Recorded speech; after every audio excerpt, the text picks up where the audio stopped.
Welcome to this Candidates Forum presented by the League of Women Voters of Winnebago County and Oshkosh Media. Thank you all for coming out tonight. Maybe a little touch of cabin fever, huh? This event will be simulcast on WOCT 101.9 FM radio. The forum may also be accessed via streaming video on the Oshkosh Media website at www.oshkoshmedia.org and on the Oshkosh Media YouTube channel. I'm Margie Davey, President of the League of Women Voters. I'm your moderator tonight. The League is a nonpartisan organization of men and women that works to encourage active participation in government. Our mission is to inform citizens about major policy issues and about candidates seeking office. The League never supports or opposes any political party or candidate. For more information about the League, access our website at lwvwinnebago.org or our LWV Winnebago County Facebook page. Joining me on the panel tonight are Nathaniel Shuda, editor at the Oshkosh Northwestern, and League member Kathy Propp. 3 candidates are seeking election to the post of mayor for the City of Oshkosh. They are incumbent Steve Cummings, Deputy Mayor Lori Palmeri, and Nathan Stiefvater. The top 2 vote getters in the February 19th primary election will face each other in the April 2nd spring election. The term of office is 2 years. Candidates, our timekeeper will give you cues, and we thank you in advance for keeping your answers short so that we can cover as many issues as possible tonight. Audience questions addressed to all candidates are welcome. Please submit them in writing to League representatives. Candidates receive the first 2 questions in advance. So we will start with opening statements. Going alphabetically, we will please summarize your background, qualifications, and your reason for seeking election or re-election as mayor of the City of Oshkosh. You will have 2 minutes, and we will start with Steve Cummings. Thank you, Margie, and thank you, League, for hosting this forum again this year. It's been 2 years since I was here, so I think I have the same answers to the questions. But I want to continue serving as your mayor to keep delivering the results and progress we've enjoyed the past few years. It's imperative to maintain the positive momentum I've helped build. We must stay on a progressive path while remaining fiscally responsible and not go backward, not one single step. Look what we've accomplished in less than a decade. The Riverwalk along the historic Fox, once the industrial heart of the city, is now home to restaurants and apartments, and more is coming. We have a meeting in the next week with a developer who plans to do a $30+ million mixed-use complex on the north side of the river, which I think is awfully exciting. But look what's happened in just less than 24 months. And this is from private investors. The Wisconsin Herd and Menominee Nation Arena, Oshkosh Corporation Global Headquarters, the Washington Building, the Howard, the downtown YMCA, Evergreen Manor's multi-million-dollar apartment complex. People do not invest millions in communities lacking vision and leadership. They evaluate the elected officials, city staff, and other businesses. Cities and businesses that do not invest in their future are doomed to become irrelevant. But we also have issues facing us. There's growing poverty, homelessness, affordable housing. And when I say affordable housing, there's a lack of housing at all price points. If all the people who work for the city, the school district, the university, the hospitals decided to move to Oshkosh, we have no home for them, regardless of price point. So it's an issue not only in Oshkosh, it's an issue in the county, it's an issue in the state. Okay, thank you, Steve. Your time is up. Okay, Lori, you have 2 minutes. Well, thank you, Margie, and thank you again to the League for hosting this forum. And those of you tuning in to local government, my name is Lori Palmieri. I'm in my 2nd term serving the City of Oshkosh and its residents. I'm a wife, a mother, an active grandmother of 4 generations that call Oshkosh home. I have over 25 years combined experience in administration, law, land use, and consulting, all of which have required problem solving for clients. I've been an active neighborhood organizer in both Central City, Oshkosh, and Milwaukee. My educational background includes a master's in urban planning from UW Milwaukee with an emphasis in GIS and a bachelor's in urban and regional studies from UW Oshkosh. I currently serve on 3 boards and commissions for the City of Oshkosh and continue to consult in the nonprofit community of North and Southeast Wisconsin. My reason for seeking election as mayor for the city is to provide a choice for change. What kind of change, you may ask? People in this community don't see City Hall as people-friendly or user-friendly. As a citizen and council member, I've come to learn that we need accessible and approachable government. I can facilitate that change through pursuing accountability, accessibility, and representing changing attitudes.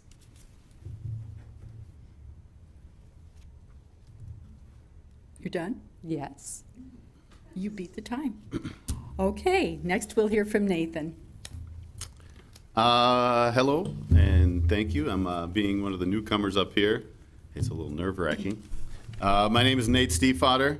You may all know me as the candidate whose name nobody can pronounce. So a little bit about myself. I've been a small business owner in Oshkosh since '97. Married in '05, my wife Diana. I have 2 small children, not real small anymore. Nathan, he's 11, and Clover, she's 9. So I said, they should be watching, so I told them I'd say their names, so hey guys. I don't think I need to get into the commitment level and the effort that is required to operate a small business. But if this forum is designed to maybe get to know me a little better, then I would say both my work ethic and my genuine affection for my patrons is truly what defines me. After being in business for over 2 decades in this town, and more importantly, having a family in this city, I think it's easy to understand the need for my community to be desirable, clean, inviting, just. I've always held the philosophy that if you want something to be better, then it is your obligation, if not your duty, to be an active participant and such. So the question, why am I running for public office? My answer comes from a genuine desire to be a bigger part of the community in which I live in, to gain a better understanding of how the city operates, and ultimately do my best at becoming a more positive influence. I see the position of mayor as not only moderator of our council meetings, but more importantly, as the citizens' liaison to the city. So as mayor, I would always work towards the best relationship between the two. Thank you, Nate. Okay, we'll move on to the second question, which you also got in advance. What is the most significant top-of-the-list challenge facing the city? In your role as mayor, how would you propose to address this challenge? You'll have 2 minutes for this answer also, and this time we will start with Lori. Oh, thank you, Margie. So in looking at the biggest challenge that faces Oshkosh, I would have to say that first and foremost is accountability. And accountability means making sure that hard-earned tax dollars are paying for quality city services such as snow removal, sanitation pickup, public safety, healthy neighborhoods, and land decisions that are sustainable and future-oriented. When those services aren't being delivered effectively or efficiently, I will be asking the tough questions to find out why, and I'll get results for you. And secondarily to that, what I would do is pursue that access to and for folks in an approachable manner towards their city government. Sarah Leary, Nextdoor app founder, said, "You can't be what you can't see." I say you can't be what you can't hear. I hear you, I care, you want equal access to representation, and you want your voices heard. We need to do more to include new and different voices. For example, our annual citizen survey, citizen representation on boards and commissions, our citizens' voices and contributions to shaping this 26 square mile shared space.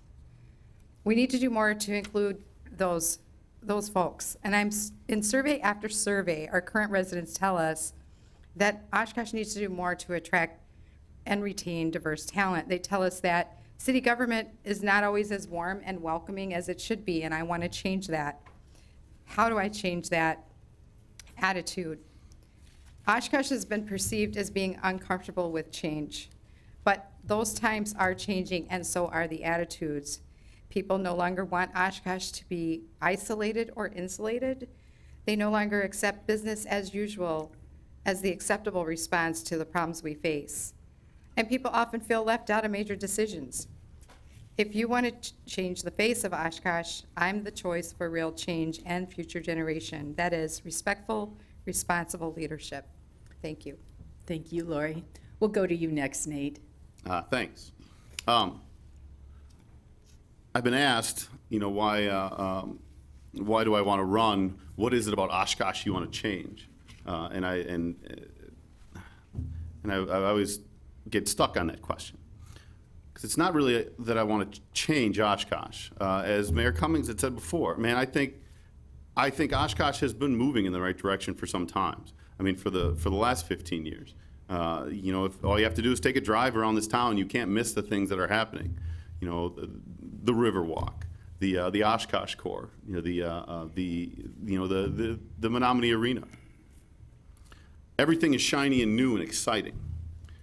But the challenge that I see that's coming in the very near future is maintaining that enthusiasm. When I first started my business, somebody once told me, and I wish I remember who it was because I've never forgotten and I bring it up all the time.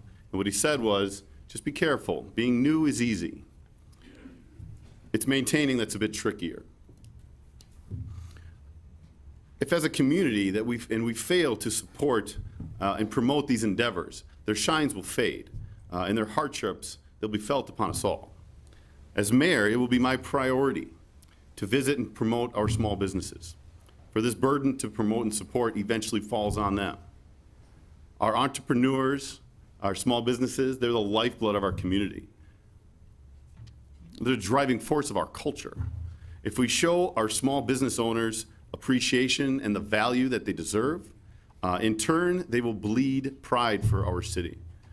As mayor, as the city government's representative, it will be my duty to remind them that we are one city, from the big to the small, and that is the unity that will bring strength to us all. Thank you. Steve? Okay, thank you. Well, I've been on the council, I was in the council 5 years before I became mayor. This is my 4th year as mayor. And the changes in this city, being a lifelong resident, are just hard to believe. I think I've seen more energy, more enthusiasm for this city than I have in all the decades I've lived here. And talking with many of my friends who I grew up with, they see it too. It's a totally different community. Anyone who visits here, they remark about the changes from the Main Street to the riverfront and everything else. But my vision for Oshkosh is to continue building a community our children will want to call home. But we must make sure all voices are heard, and we must become more diverse, inclusive, and welcoming. As mayor, you bring people to the boards and commissions, and I have spent 4 years beating the bushes to get people to join our boards and commissions. It is next to impossible. Marky, you know what I'm talking about. I do. There's a lot of people want to be involved, but they have commitments, children, careers, time. So there has not been a lack of effort to get people on our boards and commissions. So there's many boards and commissions. We welcome anyone to join. That's the reason I began a program last year called Unity and Community, to bring our diverse cultures together in the city. And I'm also in the process of forming a youth council. I think the youth, the high school students in our city, should feel part of the community, and their input into the future of this community should be important. When I first became mayor, I formed a group called, not Unity, but Quality of Life. We had people from the school district, the Tech College, University, city employees, Convention and Visitors Bureau, to talk about how do we market the city. And we had an enormously long list of all of the attributes in the city, many of which many of us didn't know about. We had people that live on the west side, didn't know we had a zoo. So as we compiled this list and talked about the community, we've kind of found out that we, in fact, were our own worst enemies. We didn't properly market the city.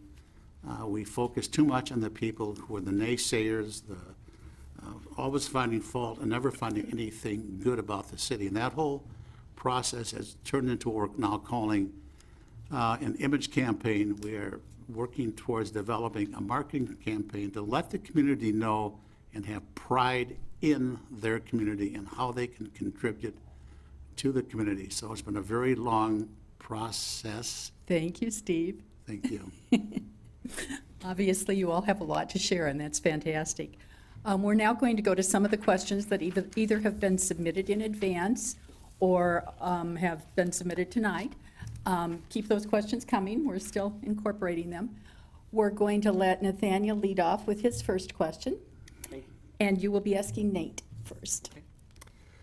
Obviously, Oshkosh is a little bit different than some of these other communities in the state this size, in that we have a council manager, city manager type form of government, which makes the position as mayor a little bit different than some of the other mayors across the state. So my question would be to the three of you, starting obviously with Nate here. What do you see as your role should you be elected to the position as mayor? And what are those responsibilities? What are those pieces that you would bring with you to that position to accomplish that? Well, we are manager-run, not mayor-run. And so the mayor is the moderator for the council meetings, the one that kind of leads the discussion. And it is vital that for the position, have a nice broad perspective and have a nice big picture idea. And again, for the way I see the position, it is truly the liaison to the citizens. Sure, the city is run city manager wise, but all the decisions do fall onto the city council, where we're being informed and being privy to the big picture. May have some tough decisions to make, may be unpopular with some of the city, but I think the majority of the responsibility does maintain that the mayor needs to listen to what the city is telling him.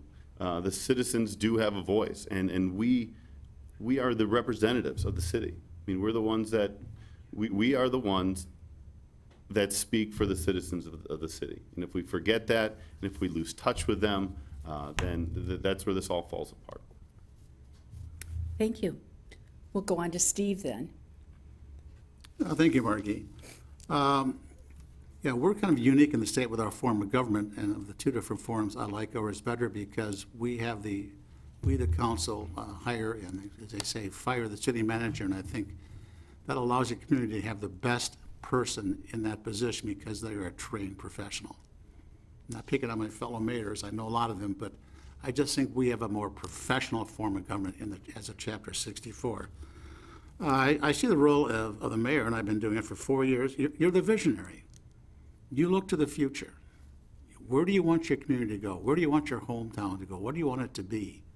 What in the next 25 years, the next 50 years, the next 75 years? The city government, they are the ones that keep the government running. But we are the ones that set the vision. We are the ones that implement the strategic planning, which I began doing when I first got on council. We're the cheerleader. We're the ones, the mayor's the one that's asked to do a lot of welcoming speeches to groups in the city. We're the ones that promote the city. We're kind of we're part of the chamber, the Convention and Visitors Bureau, but we're the ones that, we're out there selling the city. We're also we should be very involved with the League of Wisconsin Municipalities. I've been down there numerous times to testify again about bills that I don't think are in the best interest of the citizens of Oshkosh. I'm involved with the Urban Alliance, which is made up of mayors from the larger cities. I'm also on the East Central Wisconsin Regional Planning Commission, and that is a group made up of 7 counties that are looking at issues of importance to this part of the state. Everything from I-41 to getting part of that done between the Appleton and Green Bays and so forth. But we're discussing housing, the lack of housing, the lack of affordable housing. We're talking in healthy neighborhoods. So it's more than running a council meeting twice a week. It's having the time to spend 30-plus hours a week on average, going to functions on weekends, going to functions in the evening, and you're the face of the city. Thank you. Lori? Well, thanks for that question, Nathaniel. So for those of you who may not be familiar, yes, we are an at-large council and city manager form of government. So that means that the 7 of us equally represent 66,000 of the citizens of Oshkosh. And the mayor is equal in that. However, the additional duties that I understand for mayor is to run the meetings effectively and efficiently and to moderate. It is also really critical that when a citizen comes to give citizen statements, that they feel warm, welcome, and approachable, that we are approachable, and that we engage with them. They shouldn't feel intimidated to come and speak their voice. Additionally, the mayor has that responsibility of, as Mayor Cummings referenced, recruiting for those boards and commissions. I think we have over 23 in the city, and they're very critical to advising council on a number of matters. So in addition to that, you need to educate people on those boards and commissions. And as the mayor said, being that face and that voice of the citizens amongst other cities as well at the state level. Thank you. Thank you. For the rest of the questions, I think we'll try to go with 1-minute answers. And if something needs to be longer, we'll give you longer for it. Kathy, you have a question for our candidates? I do. Do you support the council manager form of government? And second part to that is, do you support our current at-large election of city council members? And this time we will be starting with Steve. Yes and yes. That was easy. Well, I said I like our form of government because cities that operate this way, we can select the best to run the city. They know all the ins and outs of the state requirements, federal requirements. It would take any one of us forever to get up to speed on some of that stuff. They're trained professionals, and just like in a corporation, you go from a small community, big, you keep moving up the ladder. The laws keep changing. I mean, there may be something one of us want to do, and the city manager is quick to say, you can't do it because of state statute.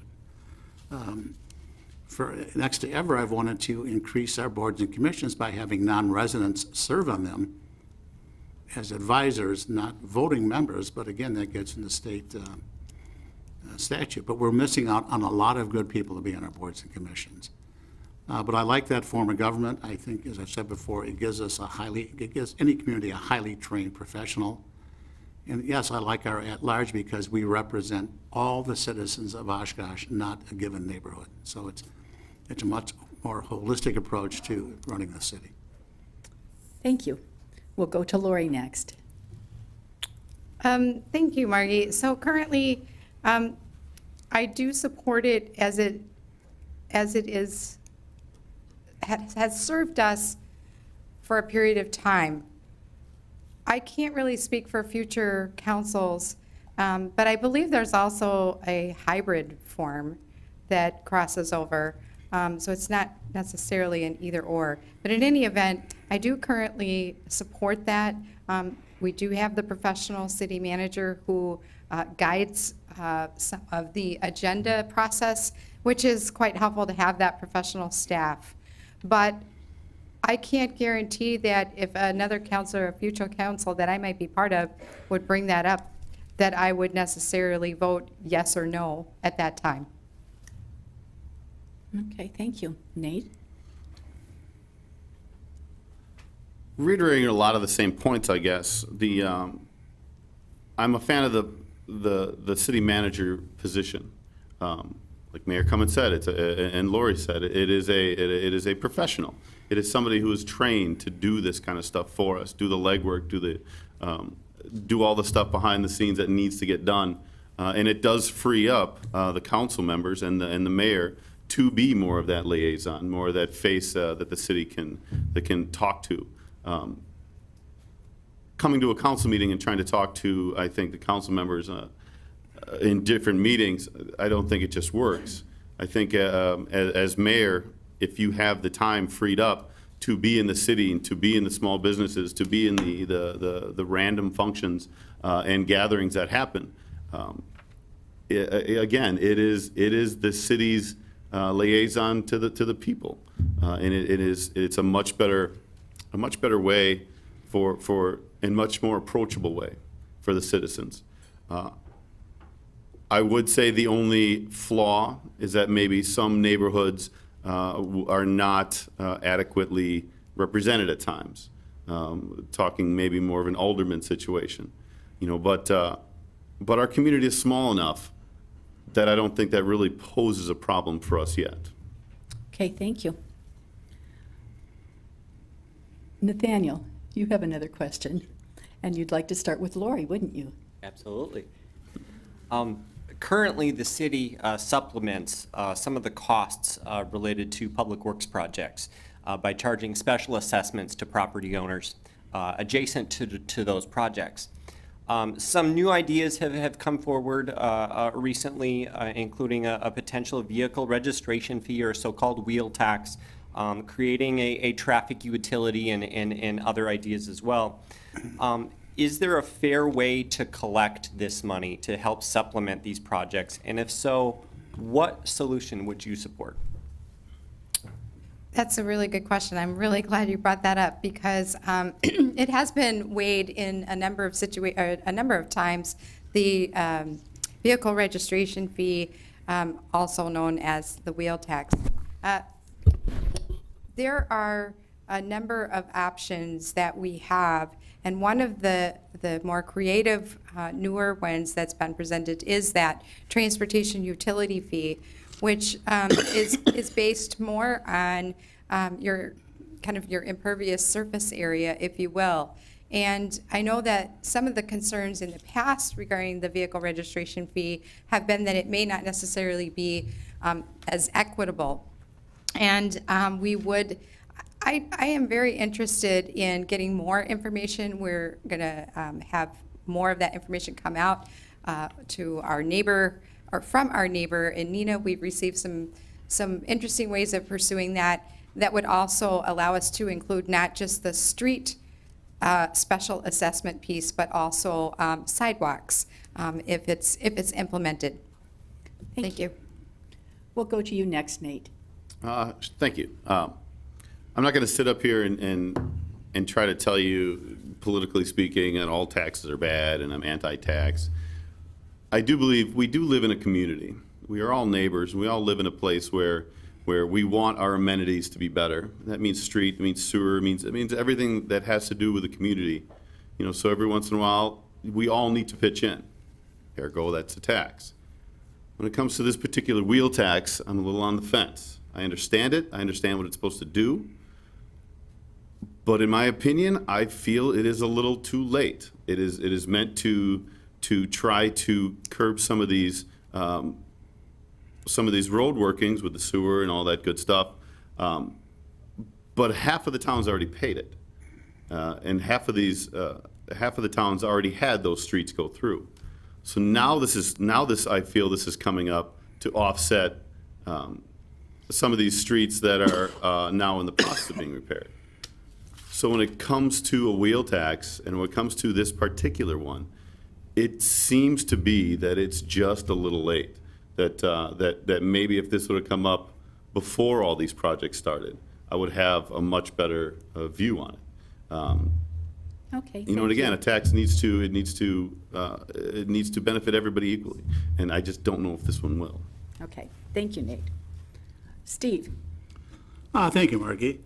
I think it's a question of fairness. It's been with our long-range finance committee, I think, for the past 2 years. Is that close? Other communities are grappling with it. Again, it goes back to our friends in Madison, forcing communities to look for new ways to pay for the services we provide.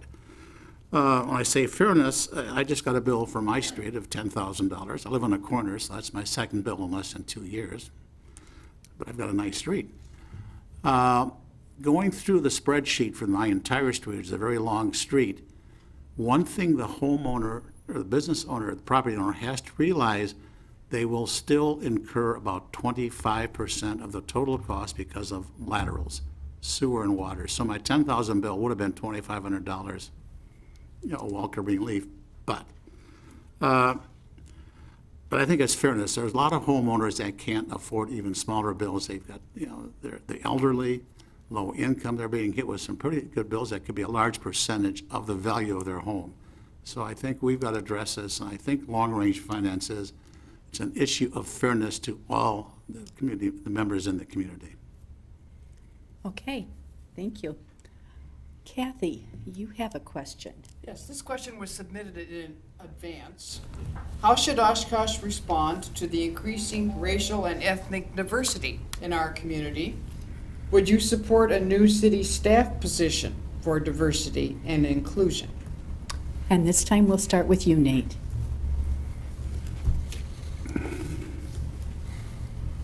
That's always a good question. It's always a hot button item, I guess. I would be in favor of it. I mean, who wouldn't be if it proved, if it really had some backing, that it would be substantial, that it would have something that would be tangible to the community, addressing the needs, and first identifying the needs, pointing out where the deficiencies are. And whether they are there or not. And if they're, a position like this,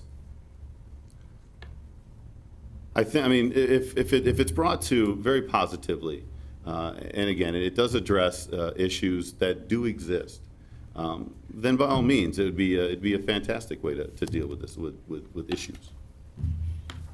Okay, thanks. Steve, do you have an opinion on this? Yes. Again, this is something that council has discussed for a number of years. I think it was about 2 years ago, council could not come up with what the job description was or what the role of this position would be. I don't think it's a city-only function. It's a community function. We've had discussions with the school district, obviously the university, tech college, and others, hospitals. And I think the more important thing is actually doing something, and that's why we did Unity in the Community. We brought together, it was a 2-3 year planning process. I co-chaired it with an individual from the university, an African-American lady. But at our steering committee, we had African Americans, Native Americans, Hmong, Muslims, old white guys like me. It was a very diverse group, and it was join us if you want to. We weren't trying to fix quotas. We just, let's have fun and let's do this. It's a community event. Let's introduce each other let's get to know each other. We're becoming more diverse. We don't really know each other. And we did it through food. We did it through music. It was family oriented. So I think it's doing community events, not putting a person in a position in any one of the entities in the city. Thank you, It's community. Steve. Lori? Yes, thank you. So how should Oshkosh respond to increasing diversity? Do you think maybe we should be warm? Do you think maybe we should be welcoming? Do you think we should include diverse voices in not just singular events, but also in our boards and commissions, in multicultural opportunities amongst our neighborhood organizations? Would I support a new city staff position? I have in the past, and I would again. Thank you. Okay, I actually have a question to ask. This has been submitted by an audience member tonight. And as I referenced earlier, it's kind of cold out. This week has highlighted the need for emergency shelter in a way that we don't usually see.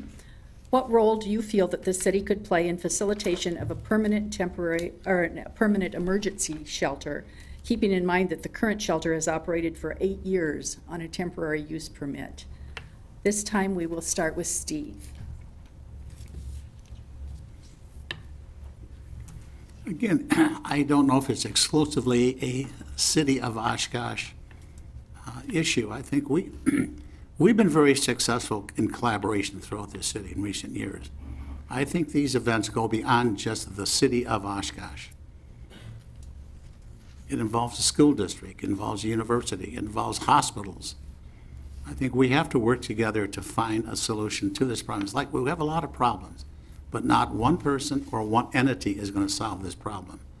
I met with some people with the day-by-day warming shelter and suggested that there will be some buildings available in the city once Oshkosh Corp vacates them to go out to the new headquarters. Might these be buildings that they could convert into permanent warming shelters? They're basically big empty boxes. So you're not having to build something from the ground up. You're converting an existing building into a permanent warming shelter at a far less cost than building something from scratch. But I think it's a community issue, and I think with a lot of our issues, the community has to address them as a community issue, not strictly the city. Thank you. Lori? How can the city support a permanent shelter for those who don't have an address, who don't have a home? You know, I live downtown, in the heart of downtown, and I frequently see and talk to a number of folks who don't have a permanent address. I'm not real comfortable with the idea of creating human storage in the form of a big warehouse for those people. Those people are our people. My neighbors who have lived here for a few years are in the process of purchasing an RV to live in with their 2-year-old daughter because they can't make it, and there's multiple jobs being worked. I don't see using vacant industrial buildings as a way to solve that problem. I do see that we have to dedicate creatively our CDBG, those community development block grant funds, to more than just blight.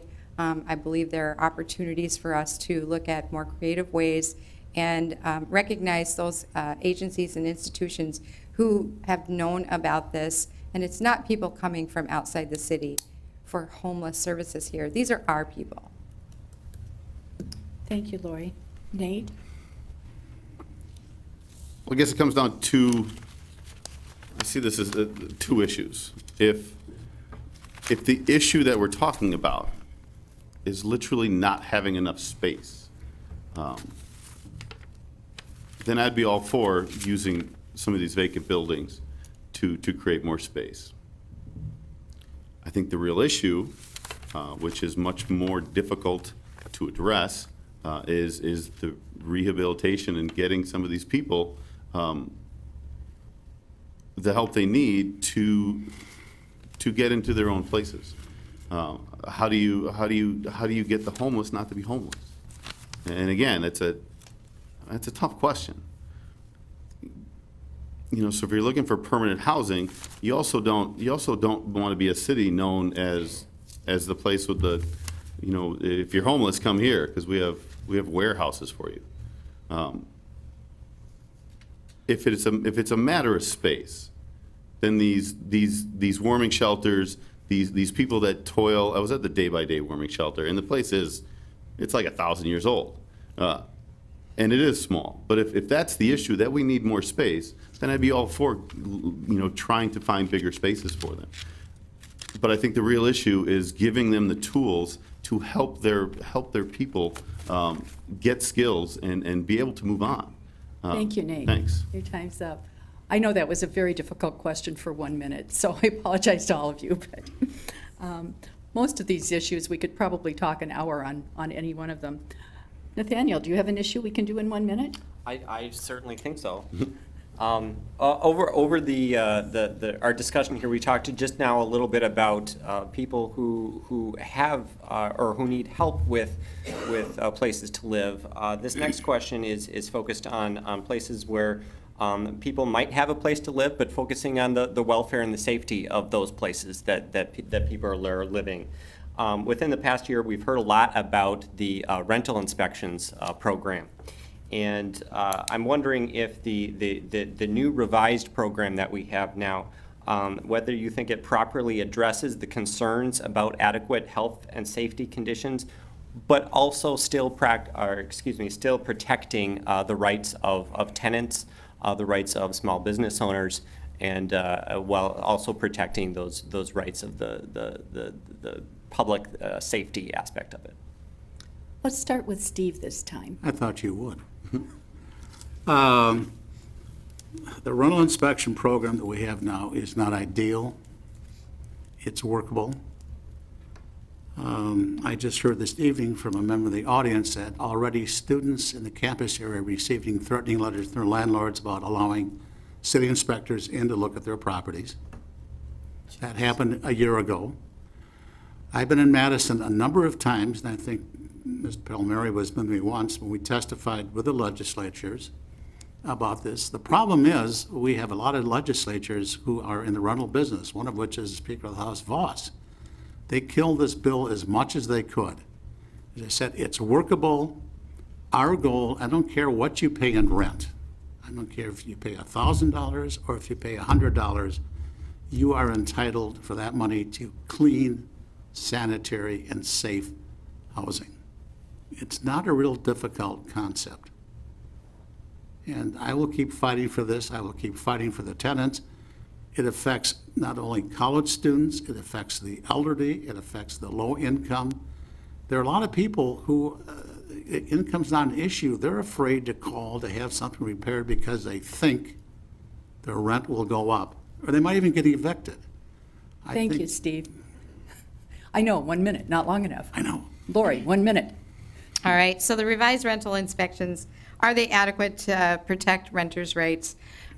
So interestingly enough, we had to expand the idea because, as Mayor Cummings suggested, the state required that. All right, so do we adequately address it now by going back to what our original intent was by focusing in on those districts and neighborhood stabilization zones is what we're naming them. Is that enough? I would say it's about, 60%.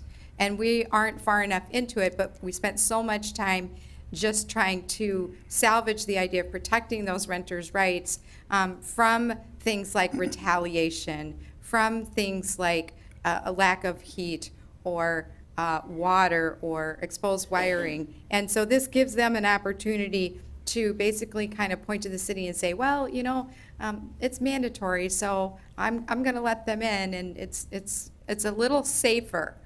Could we do more in terms of starting tenant associations to provide a little more safety in numbers? Yes. Thank you, Lori. Nate? I usually side on the supply and demand. If there's a demand for more government intervention, then we'll hear about it. When it comes to something like this, it is touchy because, like you said, there's a lot of renters out there that do not feel they can address their landlords about their stuff. This particular issue, I think, is necessary, but could be done better. If you're going to insist, if you're going to mandate an inspection, for one, I don't think you, as the landlord, you should have to be paying for this. If it's a mandatory thing done by the government for the betterment of its citizens, then the landlord shouldn't be picking up the tab. I mean, right there, you've created a real disdain for the government from a lot of people. I think it could be done better. I think as time goes on, I think renters will know at some point in a 2, 3, 4-year period, whatever it may be, there's an inspector that's going to come through. It could be done where, where the landlord on signing leases could have it in writing saying, these are numbers and these are places you can address issues. There's ways that can be done. Thank you, Nate. I just don't like the landlord having to pay for it. Okay, we're out of time again. Okay, Kathy, I bet you have several questions Yes, I yet. do. Another question that was submitted in advance, and this is a business question, so we're changing the focus a little. The questioner asserts that the Oshkosh Council has favored large franchises and chain stores on the frontage roads over small business in other areas of town. This could be a longer answer, Margie, I don't know. How important is it to you to promote the growth of small business versus large corporations? And is there a role somehow in here, positive or negative, for the Go EDC to address this issue? Given that we're running short, we're going to go with just 1 minute, so Okay, talk fast. do your best. And let's start with Lori. Okay, so how important is it that we support small business? I don't think it's an either or. A healthy mix would be appropriate. The allegation that there's been favoritism towards chain and big box probably is somewhat fair because that's the newest development that you see. What is the role of Go EDC in supporting small business? And we do need to grow our small business because most of those chains will only provide, minimum type wage, not family living wage supporting jobs. And the role of Go EDC, I see, is to focus on growing those micropreneurial and entrepreneurial opportunities, which keeps that money here in our community rather than sending out to, corporate headquarters in Texas, For example. for example. Thank you, Lori. Nate? Well, I think we all know where I'm going to stand on this issue. And don't get me wrong, I completely understand the importance of our big neighbors. They do drive a lot of economy. They're there for a reason, and by all means should not be ignored. But like I said before, it is our entrepreneurs, it is our small business owners who know all of us, who know us by name, who go in. They're the ones that have already decided that even working 80 hours a week, they're not going to be millionaires. But they have found their purpose in their community is to run charitable events. They're the ones that are promoting each other. They're the ones that are calling their citizens and their friends, saying, "How are you? Come down and see me, and enjoy your time here." It's again, this is obviously the something I'm very passionate about, and I believe that this city has not ignored, but really hasn't showcased the small business community. Thank you, Nate. Steve? Thank you. Interesting question because we've been accused recently of being very anti-big business because of our stance against the big box stores and the dark store theory and suing cities to have their property assessments lowered. We've already given $300,000 back to a Walgreens, but I think the small business is the backbone of any community. I was once a small business owner, and it is tough. It is very tough. But I think we have to look at it as job retention and job expansion at wages that are family-supporting wages.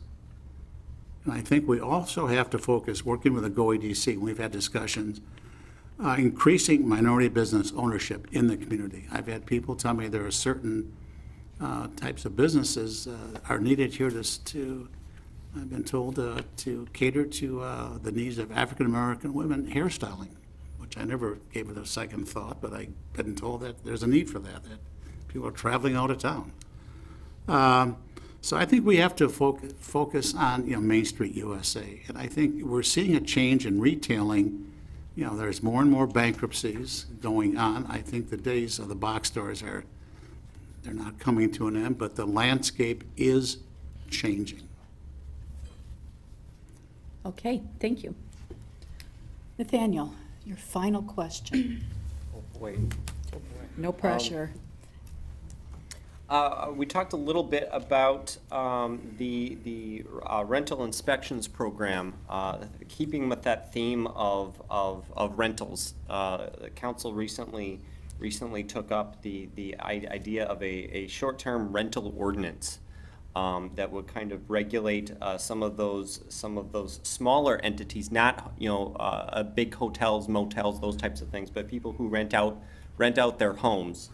Wondering what your thoughts are on this program, and what you think it accomplishes, and if it does enough. Okay, we'll start with you, Nate, this time.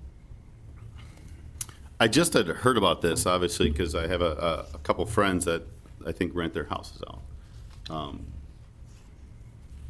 And admittedly, I don't know a lot of the ins and outs of what this is. I can tell you what the sentiment is in the community. This is a big money business. I mean, and again, I believe the report I heard was some of the hotels aren't selling out, which now homeowners are making a ton of money, so it is income, and there is something there to be talked about. But the sentiment from around the community is that this is nothing but a money grab. The few people that I've talked to that have houses that they rent out, and they're just livid about it. They just don't understand why now they have to register. Now they have to, I think it's been not talked about clearly enough, and not made. The individuals renting out their houses they've not been talked to. What's the word I'm looking for? It hasn't been explained properly, I think, to them.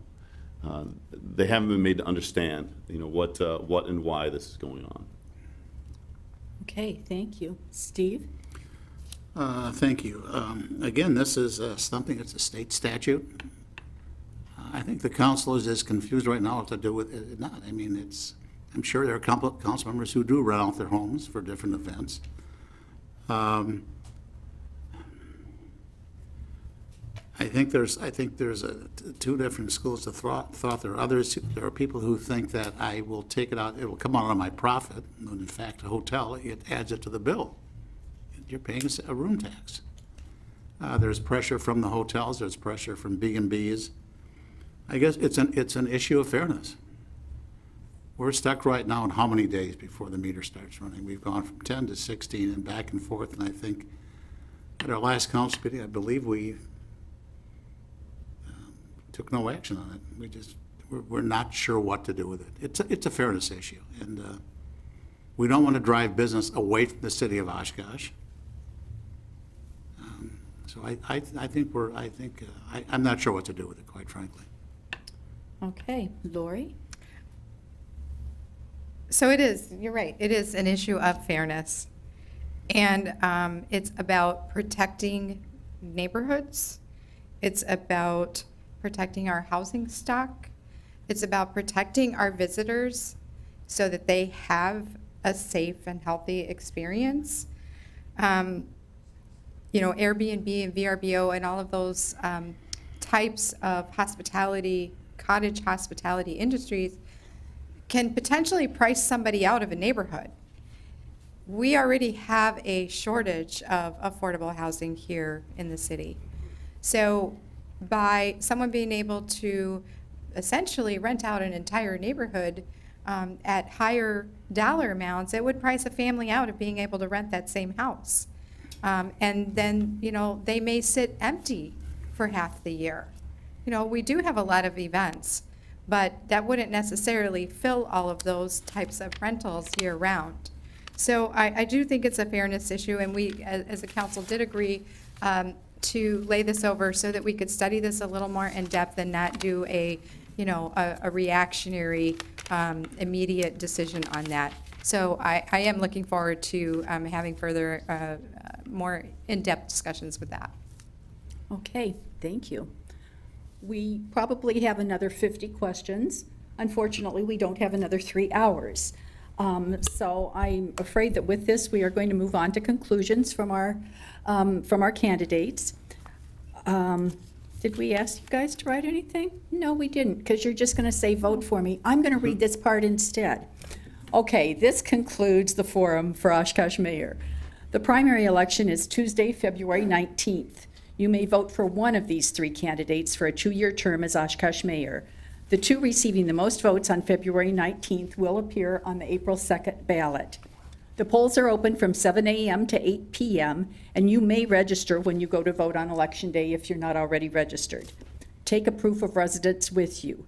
Everyone must show a photo voter ID. Say that 3 times fast. Go to myvote.wisconsin.gov to find registration, ballot, acceptable photo IDs, and polling place information. On behalf of the League of Women Voters of Winnebago County and Oshkosh Media, I want to thank all the candidates and panel members Nathaniel Shuda and Kathy Propp for participating in this forum, and all the league members who helped us make this a reality tonight. Finally, thanks to our audience. I appreciate all of you coming out for this. Everyone in the studio and those tuning in via television, radio, Oshkosh Media, YouTube, or streaming video. Our democracy depends on citizen involvement. Primary elections are very important. Please vote on February 19th. Thank you.